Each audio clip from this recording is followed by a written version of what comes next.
ఎంత ఆశ్చర్యకరుడో ఎంచలేను నా యేసయ్యను. సోదరుడు, ఆయన ప్రేమ ఎంత గొప్పది. ఆయన బిడ్డలు ప్రార్థన చేస్తే వినడా? ఆయన బిడ్డలు ప్రార్థన చేస్తే అద్భుతాలు జరగవా? జరుగుతాయి. అయితే ఎందుకు జరగట్లేదు? ఎక్కడో నాలో ఉంటుంది. ప్రభువా నన్ను కనికరించుము, నా విశ్వాసాన్ని వినిపించుము. అడగగలిగితే ప్రియ సోదరు, నీతో ప్రభు ఉంటారు, నేను జీవింపజేస్తారు. కనుక సోదరురా, మనం శరీరాల సంగతి జీవించడానికి ఈ శరీరం రుణస్థలము కాము. ఈ శరీరం మనతో రాదు. ఈ శరీరాల సంగతి జీవిస్తే మనం కూడా, ఆత్మ కూడా మరణిస్తుంది. కానీ శరీరం ఉన్న స్థలం మనం ఉండము. శరీరం నుంచి బయటికి వెళ్ళిపోతాము. ఎంతమంది నమ్ముతారు? శరీరం ఆత్మ రెండు కలిసి వెళ్ళిన వాళ్ళు ఎంతమంది ఉన్నారు ఇక్కడ? కనుక శరీరానికి విడిచిపెట్టి వెళ్ళాల్సిందే. ఏలే వెళ్ళాడని అంటారేమో. ఏలే వెళ్ళాడు, అది ఆ భక్తి వేరు. ఆయన దేవునితో మండాడు, పౌరుషంగా జీవించాడు. హాలోకి దేవునితో మండాడు, వాళ్ళు వెళ్ళారు. వెళ్ళిన ఏలే మరలా వచ్చాడు, సాక్షిగా ప్రాణం పెట్టాడు. ఆత్మ వెళ్ళిన శరీరాన్ని ఇక్కడే వదిలిపెట్టి వెళ్ళాడు. ప్రియ సహోదరా, ఎవరము ఈ లోకంలో శరీరాన్ని జయించితే ఆత్మ మరణము కాదు, కానీ మహిమలో ఉంటాము. ఎంత గొప్ప బాధ్యత ప్రేసోలరా.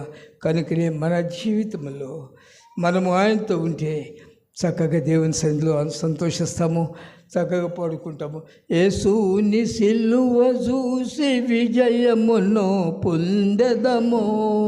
యేసుని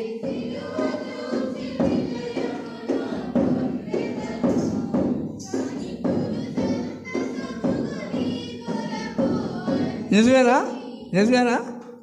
పాట పాడుతున్నారు, అక్కడ ఉంది, పాడుతున్నారా? నిజంగా సహిస్తావా? ఓర్చుకుంటావా? చెప్పండి. ఇప్పుడు నీకు టెస్ట్ పెడుతున్నాడు దేవుడు. సహిస్తావా? దేవుల్లో జీవం ఉన్నది. దేవుడు నీకు సంతోషించాడు. మళ్ళీ ఎందుకు శ్రమలు వస్తాయి? రావు. గుర్తుపెట్టుకో, దేవుని విషయమైన శ్రమలు వస్తే ఆయన నీతో ఉన్నాడు. ఆయనని విడిచిపెట్టడు అనేది ఇర్మియా గ్రంథం 45వ అధ్యాయంలో వ్రాయబడి ఉన్నది. ప్రేసుల బారూకు చదవండి దయచేసి. 45వ అధ్యాయము ఇర్మియా గ్రంథము చివరి వాక్యం అనుకుంటాను బహుశా. బారూకు, నీ నిమిత్తము నీవు గొప్ప వాటిని వెతుకుతున్నావా? వెదకవద్దు.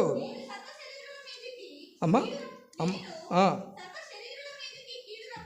సర్వ శరీరం మీదకి కీడు రప్పించబోతున్నాను.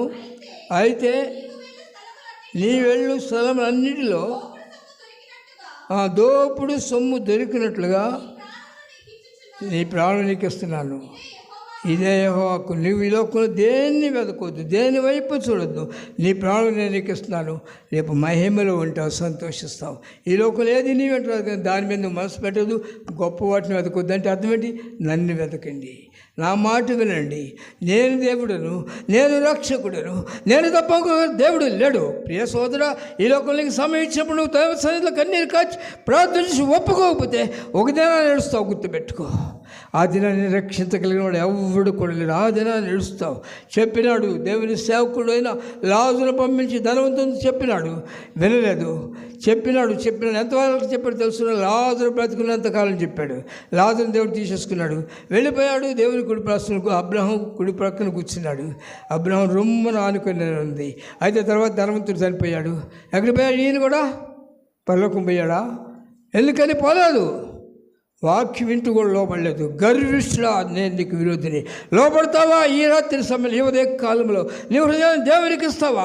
నీ పాప జీవితాన్ని ఒప్పుకుంటావా? ఎందుకు వస్తావు? క్రమం లేకుండా ఎందుకు వస్తావు? దేవునికి లోపడకుండా పాపం కూర్చుకుంటావా?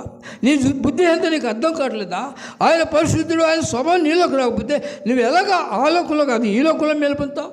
ఈ లోకంలో మేలు పొందలేవు. గుర్తుపెట్టుకోండి. దైవ భక్తి ఎప్పుడు జీవిష్యములను రాబోవు జీవిష్యములను వాగ్దానంతో కూడినదైనా అది అన్ని విషయంలో ఏమండి ప్రయోజనకరం. కనుక ప్రియ సోదరుడా, ప్రేమించడం నేర్చుకో, లోబడటం నేర్చుకో. ద్వేషం పెట్టుకున్నావు. ఎవరున్నారు? హృదయంలో యేసుప్రభు ఉంటాడు, లేకపోతే సాతాను ఉంటుంది. యేసుప్రభు ప్రేమ, సమాధానము, క్షమించే స్వభావం ఆయనలో ఉంటాయి. సాతానులో కుళ్ళు, అసూయ, ద్వేషము ఇవన్నీ ఉంటాయి.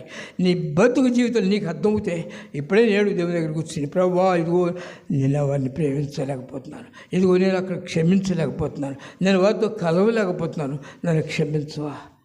అదే ఆయనకి మన పాపములు మనం ఒప్పుకున్నట్లయితే ఆయన నమ్మదగిన వాడిని నీతిమంతుడు కనుక సమస్త దుర్నీతి నుండి మనలను విడిపించి పవిత్రంగా చేస్తాడు. పవిత్రంగా చేయాలంటే నీ జీవితాన్ని ఒప్పుకోవాలి దేవుని దగ్గర. చూడండి ప్రియసోదరా, యోబు గ్రంథంలో మీరు చూసినట్లయితే 22వ అధ్యాయం 1 వాక్యం కానీ 22:21 కానీ చూడండి. ఆయనతో సహవాసము చేసిన యెడల నీకు సమాధానము కలుగును, అలాగున నీకు మేలు కలుగును. ఆయన నోటి ఉపదేశమును అవలంబించుము, ఆయన మాటలను నీ హృదయంలో దాచుకొనుమా. సర్వశక్తిని వైపు నువ్వు తిరిగిన యెడల నీవు దేవుని తట్టు తీసామంటే అర్థం ఏంటి తెలుస్తున్నా? నీ గుడారంలో నీ హృదయంలో దుర్మార్గం తీసేసుకోవాలి, ఒప్పుకోవాలి, క్షమాపణ కోరాలి. పాపములు క్షమింపబడుకునే మనుషులు పరలోకంలో ఉండడానికి అవకాశమే లేదు, గుర్తుపెట్టుకో. వింటూ కూడా లోపడకపోతే ధనవంతుడు ఏడ్చాడు, అలాగే ఏడవలు ఒక దినాన్ని ఏడుస్తావు. కనుక ఆ ఏడవకు ముందే దేవుడు నీతో మాట్లాడుతుండగానే దేవుడు నీకు సమీపంగా, యెహోవా మీకు సమీపంగా ఉండగా ఆయన వేడుకోండి. నువ్వు ప్రార్థన చేసుకున్నావు. నీ హృదయాన్ని దేవుని సన్నిధిలో పెట్టు. నీతి కొరకైన ఆకలి ఉన్నదా? లోకపు ఆకలి ఉన్నదా? లోకపు ఆకలితోనే నువ్వు దేవునికి దురస్తుడు అయిపోయినావు, వ్యభిచారి అయిపోయినావు, వట్టివాడి అయిపోయినావు, దిక్కులేసులోకి వెళ్ళిపోయినావు. అయితే ఆయన దగ్గరికి వస్తే ప్రేమామయుడు, దయగలిగిన వాడు, కనికరం కలిగిన వాడు, నిన్ను విడిచిపెట్టేవాడు కాదు. ఆయనతోకి వస్తావా సోదరుడా? ఆయన నిన్ను ఎంత ప్రేమించాడు తెలుసునా? నీ కొరకు తన కొన్ని సమస్య విడిచిపెట్టాడు. ధనవంతుడైన ఆయన నీ కొరకు దరిద్రుడిగా మారి నిన్ను ధనవంతుడిగా చేయాలని వచ్చినాడు. నీకు ఆశలు ఉన్నాయా? విశ్వాసం ఉన్నదా? అయితే నోరు తెరిచింది. నీతి కొరకై నాకులు ఉన్నదా? లోకోపాసులు ఉన్నాయా? క్రీస్తు నీలో ఉంటే జీవిస్తున్నావు. ప్రేమ, సాత్వికము ఇవన్నీ ఉంటాయి నీలో. క్రీస్తు నీలో లేకపోతే అసూయ, ద్వేషాలు ఉంటాయి. నీవెవరి వ్యక్తి అర్థం చేసుకో. నీళ్ళు ఎవరున్నారో అర్థం చేసుకుని ప్రభువా నన్ను క్షమించు.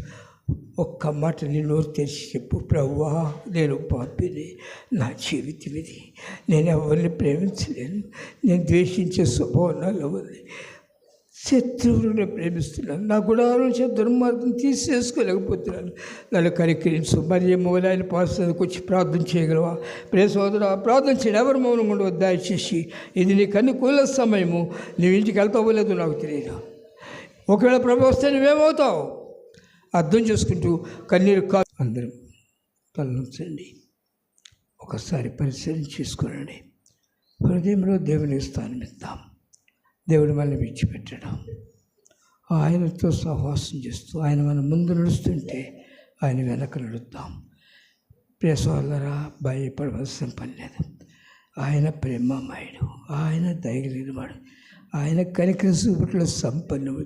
నీవు ఎక్కడున్నా సరే మరణపు ద్వారం దగ్గర ఉన్న మరియమ్మను రక్షించి తన సొత్తుగా చేసుకుని ఆ కన్నీరు తుడిచిన దేవుడు నా కన్నీరు తుడుస్తానికి ఇష్టపడుతూ ఉన్నాడు.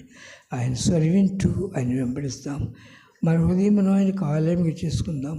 మన హృదయంలో ఎంతవరకు ఏదైనా దాన్ని తీసేసుకుందాం. మన గుడారంలోని దుర్మార్గత దూరంగా తొలగించుకుని ప్రభువా నన్ను కనికరించుము, నిజముగా నేను మరణముకు పాత్రుడను, మేము నిలిచి దిమ్మరింపబడినాను. ప్రభువా శత్రువులను దిమ్మరించాడు, మీరు తప్ప నాకు దిక్కు లేదు. తండ్రి నన్ను కనికరించు. ప్రతి ఒక్కరి మీ మనసులో ప్రార్థన చేయండి. మీ హృదయం ఎప్పుడు దేవుని సన్నిధిలో మీరు పెద్దగా చేయాల్సిన పని లేదు. మీ హృదయంలో మీ మనసుతో మీరు ప్రార్థన చేసినప్పుడు దేవుడు ఆ ప్రార్థనకు తగిన జవాబు ఇస్తాడు. మహాపరిశుద్ధులైన తండ్రి, గండువైన గొప్ప దేవా, మీ ప్రేమను బట్టి మిమ్మల్ని స్తుతించుకుంటున్నాను నాయన. నీ దేవతలు ఉన్న మమ్మలను, లోకపు ఆకలితో ఉన్న మమ్మలను ప్రేమించి ఆ లోకపు ఆకలితో సచ్చి కంపు గుడిసిన మమ్మలను పరిమళ వాసనగా చేతి కొరకు మీకున్న సమస్తం విడిచి వెదగుచు నా యుద్ధకు మా యుద్ధకు మీరు వచ్చి, నేను దేవుడను, నా మాట వినండి, నేను మీకు ఇచ్చి జీవిస్తాను అని మాట్లాడిన తండ్రి, మీ మాటలు ఎందుకు విశ్వాసం ఉంచి మీలో మమ్మల్ని కట్టుకుంటూ సహాయం చేయం. మా ప్రతి బలహీనతను మీ పాసనలు పెట్టుకు సహాయం చేయం తండ్రి. ఒలేవల కొండ మీద రాత్రి అంతా మీరు చేసిన ప్రార్థన మాకు నేర్పించము ప్రభువా. మీ సన్నిధిలో కన్నీరు ఖర్చు మరపెట్టుకుంటూ మాకు నేర్పించు. మీ వెంట నడుచుటకు మా ముందు మీరు నడవండి ప్రభువా. మా ముందు మీరు నడుచుటకు మొదట మమ్మల్ని సర్దుపరచి మీ రక్తంలో మమ్మల్ని కడగండి, మమ్మల్ని పవిత్రపరచండి. ప్రతి ఒక్క బిడ్డలో ఈ వాక్యము పనిచేయనివ్వండి. ప్రతి ఒక్క బిడ్డ తండ్రి మీ కొరకు జీవించు.